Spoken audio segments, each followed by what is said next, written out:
and welcome to another evening of frank conversation here on Hard Copy, coming to you from our studios in Abuja. I'm Maokwe Ogun-Yusuf.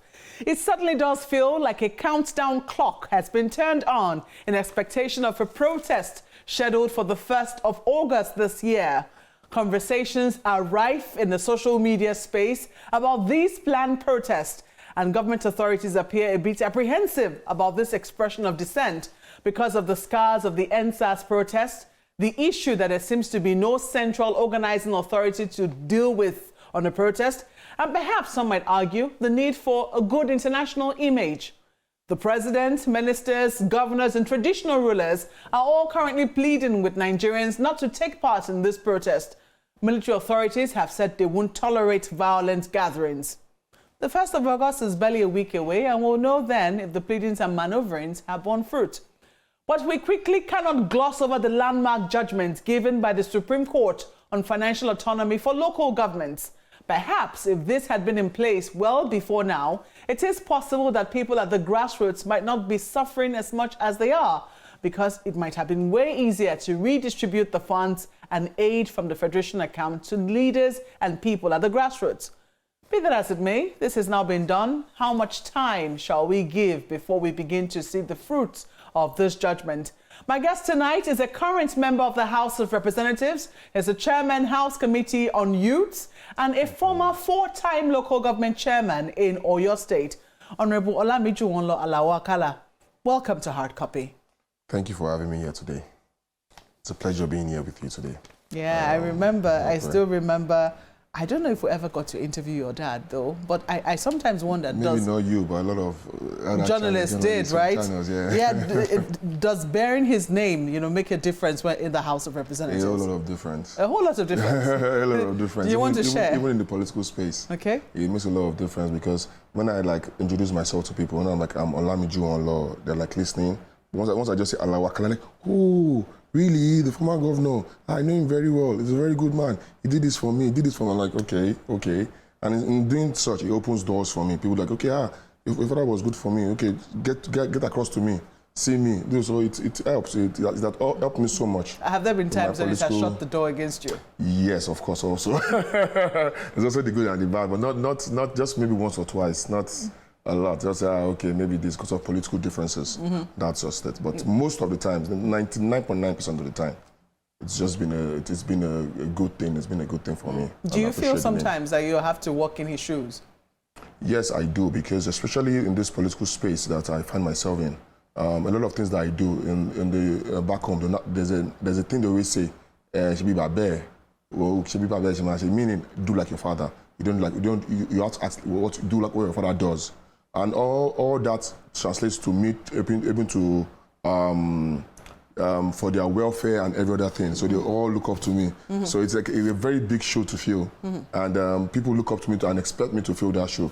Especially now I'm in office. They just believe that since you're in office now, you should just automatically take over. And that's why they always try and explain the thin line between legislative and executive to them. That you people should take it one notch down. The man you're talking about was a governor of an entire state, an executive arm. Now I'm not a legislator. It's different, but I will always try my best. Always try my best to ensure that I meet you at all your needs at all times. But you're no stranger to constituency matters. Yes, I'm not. Because, you were a local government chairman. I imagine that even though, yes, the number of people you represent now might have grown as a result of the fact that as a House of Reps member, you might represent more than one local government. You're no stranger to grassroots issues. Yes, I'm not. So how has that experience helped you? So much. It has helped me so much. Being a local government chairman has really helped me in understanding the needs of the people. It really helped me understanding and how to relate with the people, especially the people in the grassroots. And it's been a quite wonderful journey so far because of, like you said, because of the help of my father. When he was there, he was able to put me through the ropes of I come from a political home, so I learned a little bit from him again, because he's also a grassroots man. Full grass. There's nothing you tell him. He's always in Ogbomoso. He doesn't stand in that place. Always in Ogbomoso. So that got me closer to the grassroots. That's what made me become a local government chairman. Because he didn't want me to become a local government chairman. He fought against it. But I tried my best. I went to go and party the governor that time. We made it happen. And I became local government chairman. And I now understood that the people are decentralized from the government, are so far from the government. The space, the gap between the government and the people is a lot. And that's why I really welcome this local government autonomy issue. I mean, there's so many issues, really. We're just getting to know you a bit more first, okay. you know, and knowing, you know, how your name has helped your work. I just wonder sometimes, because people tend to look back after a governor, for instance, has left office, they look at the fact that, oh, they wonder, did this governor do well or not? Have you ever heard negative reviews that have broken your heart about you? Unfortunately, I haven't. I haven't at all. So the reviews for you have been pretty good? Pretty good. As a matter of fact, I so far so good. Like, best of my knowledge, Akala has been a benchmark governor for your state. Has he? Yes, he has. But he didn't get a second term. Yes, imagine. So imagine if he got a second term. Yeah, so why do you think that was? Because the thing about the legend about the people of Oyo is that the governor doesn't come back twice. Yeah. But it would seem that Ajimobi broke that jinx. Yeah, he broke that. That's on that great leader that I admire. Now you are chairman House Committee on Youth, and you know there is now some apprehension, it would seem, in the policy. We've been seeing the president. This time around, he's meeting with traditional rulers. He's actually, he issued a statement through the Minister of Information, you know, pleading with Nigerians not to, you know, go on any protest, give us more time. We've seen meetings, governors meeting with ministers, ministers meeting with governors. Here and there, there's plenty of talk around this protest. Even military authorities are speaking, the police are speaking. The people we haven't heard from are members of parliament, you know. Is it that they are not concerned about this protest? Working. Even I have been having meetings with youth leaders. There are a couple of youth leaders around, but I've had meetings with since yesterday, trying to quell them down on this protest. Let me talk. So the protest is real? Talking to this protest, one thing, we don't know if the protest is real. Because talking about the protest is a very healthy thing in any society. Protest is just a way of telling the government that you are lacking in this area. Please check this area out and let us do something about this area. So protest is welcomed by any good government will welcome any proper protest. Okay, go ahead, because in doing a protest is like complaining about something and at the same time providing a solution to that thing. Like, this is what we want you to do for us concerning this issue. But now this protest is just a different thing. This protest, there's no face to it. So why are you meeting with leaders? We don't know, to ask what's going on, because everybody's not talking about it. And do you expect us to be mum about it? We can't be quiet about it. We need to meet the stakeholders and talk to them and say, okay, what is going on? Are you the ones doing this protest? Is the protest from you? And most of them are saying no, but they are receiving calls. Many calls are coming in for them to join the protest. So, okay. But now, this protest, like I said, I don't. And they didn't say who is calling them? No, they mentioned several names, but I don't want to be name dropping on the potential names people are calling them from both abroad and here. People are calling them from abroad, people that have tried to run politics about 9 abroad, they've called them. So, protest, like I said, is an healthy thing for any government to have a protest. But this protest, like I'm saying, there is no face to it. Who's running the protest? Is it youth in parliament? Is it who's Everybody says they're not the ones calling. You see, so that's the recipe for what? For destruction. That's what you believe? That once there's nobody calling it, that's what it is. It becomes a recipe for destruction, because at the end of the day, it's faceless. So if anything happens, who are we going to hold responsible? Who are we going to talk to? I think that's where the problem is. Who would we relate to? You say if anything happens, who are we going to hold responsible? In other words, you know, anything can happen, and it was seen that the government should be looking for scapegoats. Not scapegoats, like hold responsible. If anything happens now, does not mean bad thing. If anything else happens at all, even if the government wants to respond, who would the government respond to? Do you think? I mean, when you look at what happened, for example, in NSAS, yes. When I came out just one day in that NSAS, and I didn't come out anymore. You came out? Just a day, yeah. Yeah. Because it's not far from my house in Lekki. I came out just one day, I didn't come out anymore. Because now, what are we asking for? What were you asking for? You said 5 for 5. What I was asking for was me, I didn't ask for local government autonomy. I've always been an advocate for local government autonomy since the first day I stepped into office. Because I realized that local government is the lowest arm of government, and yet the strongest. So you had that as your own agenda? Yes. To add to the but they had nobody to speak to. They said no leader, were there? No, nobody to speak to. There was no agenda. They said 5 for 5, very vague 5 things. And SARS, we don't want SARS anymore. We want reform of this thing. Those are very vague. These are things that they can tell you we've done, with no proof to show that it has been done. It can be done theoretically. and you're okay, we've heard. No, don't ask for that. Ask for something tangible, something that you can hold on to. And that's the same thing we're talking about this protest now. May I welcome protests? I even want to join them in the protest. Let's go and protest because are people not really hungry? People are really hungry. People are so people want to protest. But what are we protesting for? You say bad governance. Bad governance is too vague.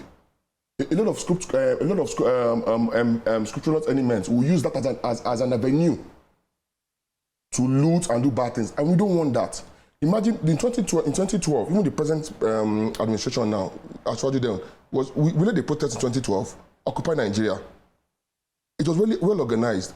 Every time you see on Twitter, everybody meet at this place. Let all of us in Lagos, they had meeting areas. Then those that they have meeting areas, they tell you, come in front of your house and occupy the front of your house. Don't go far. But this one is just saying, let us not start working. Let's just start moving. Let's just start doing. You have to plan. Have you received messages from those people who are supposed to be planning the protest? Plenty. You've seen messages from them? Plenty messages. You have? Plenty messages, also from anonymous people. Asking you to join the protest? Plenty anonymous messages. If you try to call the numbers back, they don't go. It's interesting you say that because, I mean, it would seem that during the NSAS protest, people were saying that one of the reasons why they did not have any leader was because they didn't want their leaders to be compromised. They feared that their leaders could be compromised. And I told them, get a college of leadership. A college of leadership. Choose like 7 people. Make it an odd number so that they can be voting. If it's even number, you always have maybe logheads. Make it like 3 leaders, 5 leaders, or 7 leaders. So when you want to vote on something, you can vote for 3 or something. Get leader. Don't get one person. If that's what you're afraid of, get a collegiate of leadership. Don't make it one person. Look for one person. We have 6 zones. You can pick one person from each zone. You can make it like that. Okay, one person from each zone. One person from each zone. One person, one prominent person. One prominent from each zone. Put them together. People that you can trust. Don't trust people like the likes of them. I see for those girls. That girl, that lady that is always up front and doing wonderful things. They trust her now. Put that there. Look for somebody else. If it's the Obi people, put your Obi. Put somebody. Put anybody you want to put there. But there must be a leadership. There must be a face. If there's no face, people outside will use that opportunity to destroy the protest. It should not become like NSAS when everybody came up for a genuine reason. But at the end of the day, it not turned out something else. Yeah, but the government now had something to leverage on. Yeah, but there was a chain of events that made that turn to something else. Sometimes I think when government officials talk about, how NSAS became something else, they forget government's role in how that protest became something else. What was government's role now became something else? Should I tell you? I thought you were there. You said you came out. That's what they did. Exactly. You said you came out for a day, and the day you came out, wasn't it peaceful? It was peaceful all through. So what happened? How did it become violent? It became violent because those elements came in. There was no leadership. Nobody could control the people. If there was a collegiate of leadership, and they came out and said, okay, now we're supposed to the government. The protest is okay. See, 3 or 4 days ago, in what country was that? They blocked the airport of one country. And immediately they finished their protest. All of them left the airport, and the airport started walking back. But do you recall the events of the night of October the 20th, 2020? Such a sad day. Exactly. Such a sad day in the lives of Nigerians. So if we recall that particular day, very sad. Is that day that we're remembering? Is what's making us say that this protest should be done properly.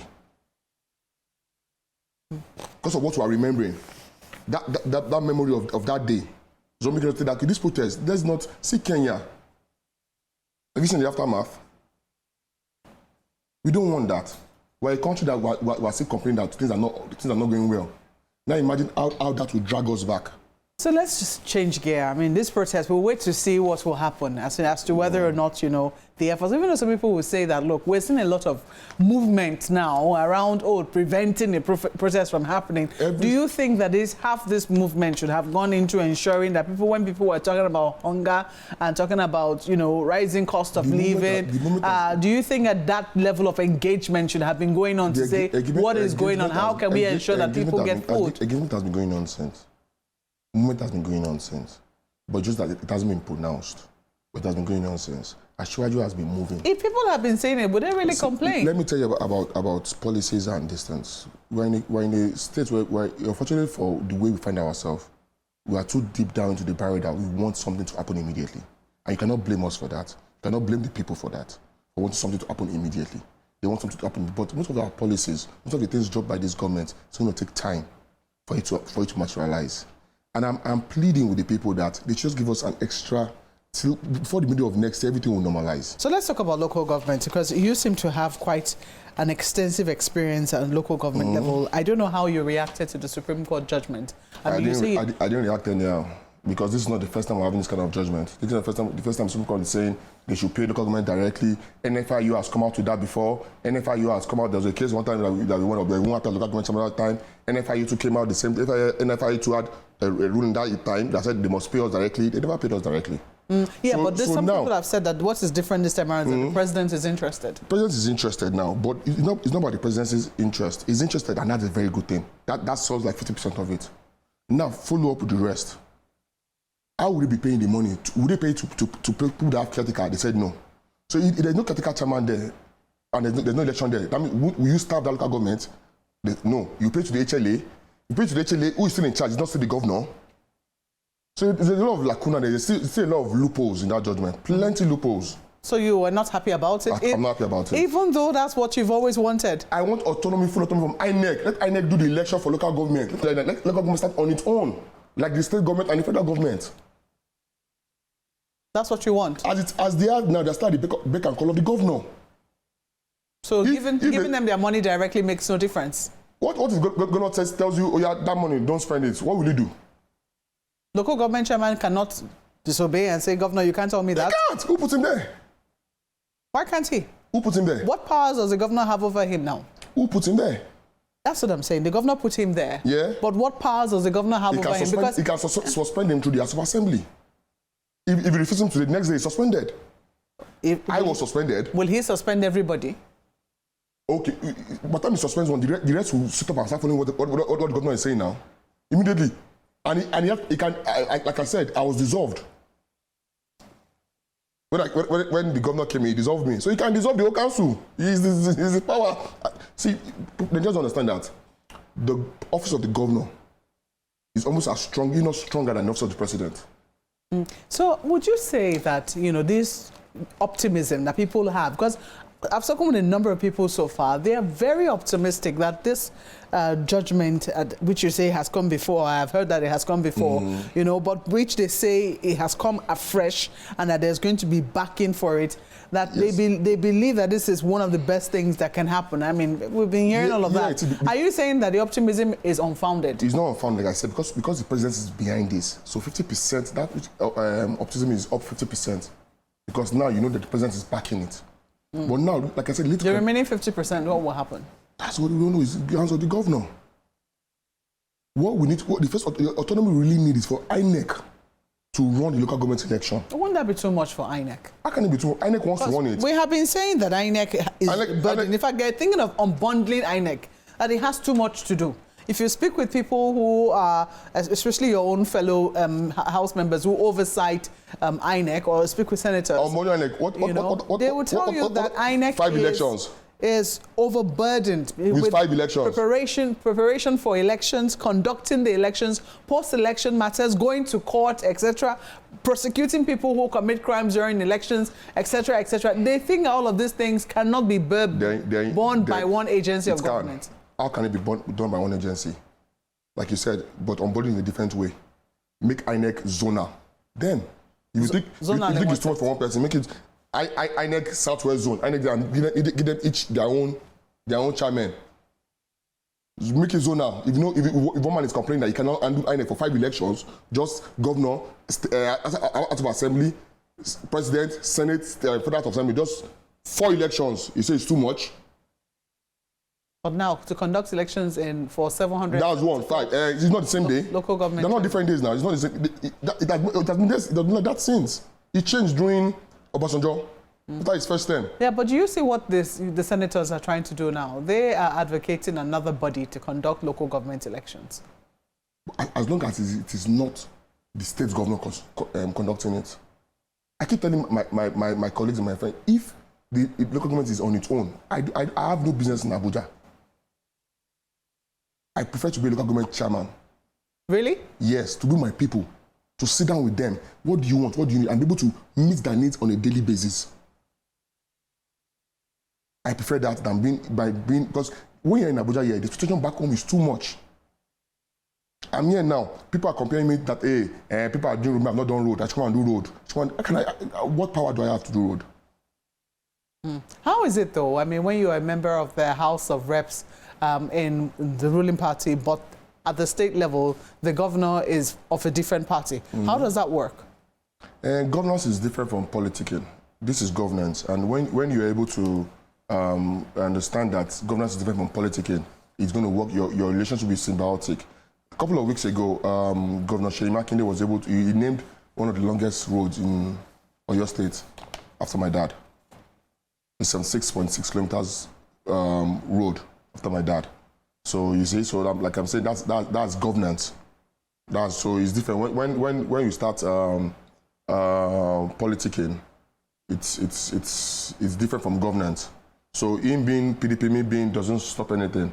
Because right now, during the political time, yes, maybe we might be at okay, but now after politics, it's been me and him. We have that relationship as my governor and.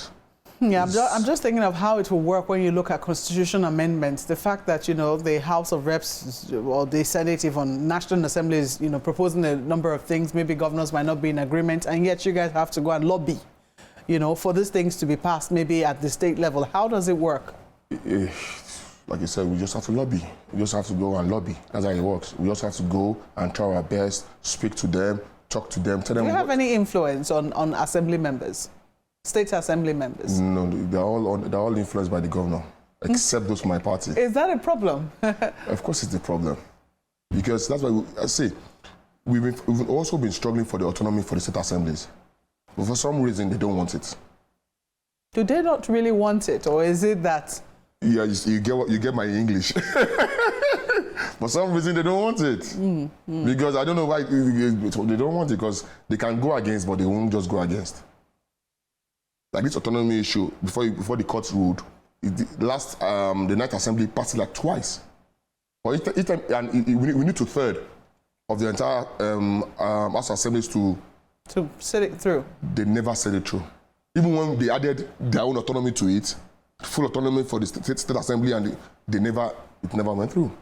So when you were watching, I mean, I don't know whether you saw some of the governors respond to this, and they say, no, we don't have a problem with it. We welcome the judgment. You don't think they're telling the truth? Well, there are no buts.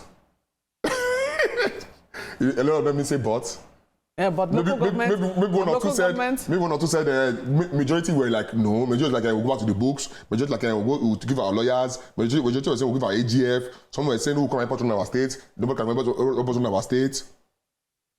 They were fighting against it because they know it's a huge blow on the governors. Yeah, your governor said don't come and help us run our state. He said that. So it's a huge blow on the governors. I'm telling you, if I'm a governor, I also react the same way. Because it's a loophole that has given you opportunity to do what you want to do. So it's we that we have to block that loophole so that the governors can think outside the box on how to run things. Considering the fact that we'll need a constitutional amendment to make what it is that you're asking for, that, local governments be allowed to, INEC be allowed to conduct elections, and even if it's to establish another body that will do it, don't we have to still go through a constitutional process? It's gone through the House already. It's gone through the first reading. If it has, I'm saying it has to be a constitutional thing. Yeah, it's going to the first reading. Because INEC is in the constitution. Yeah, it's going to the first reading. I'm updating you now. But I'm saying you would need 2/3 from the states. Do you think that they will be able to rally that if you say this is a big blow to the governors? We'll try our best. You have to lobby and lobby and lobby and make them understand why it is in their own interest. Because at the end of the day, who oversees the local government? It's the state House of Assembly. So it's their job. So it's like they're using their hand to sub their job from themselves to the governors. They are the ones that are supposed to be oversighting the local government to ensure that the government is functioning and doing what it's supposed to do. But now they've relinquished all those powers. So given the optimism that many people have shown, you think, well, you are not so optimistic, but I was going to say, how long do you think we should wait to see whether this thing is really going to work? I have no idea. Like I said, when I was complaining about, I want to wait for the end of this month to see how it's going to work. I was told that they've given them 3 months before they impact it. And I told them that 3 months would sip So it's something we have forever. We have to keep it on the front burner if we Please need it do. to work. I am begging you to please keep it in the front burner for our sake as well as Nigerians. Honorable Olamijuwonlo, Alao-Akala, I have to thank you for coming on Hard Thank you so and much. all the very best as a Thank you lawmaker. so much. I appreciate you so much for being here. Well, that's the program tonight. But as always, we want to hear from you. So please speak with us using the handles showing on your screen. Thank you for watching. I'm Alao-Akala. Good night.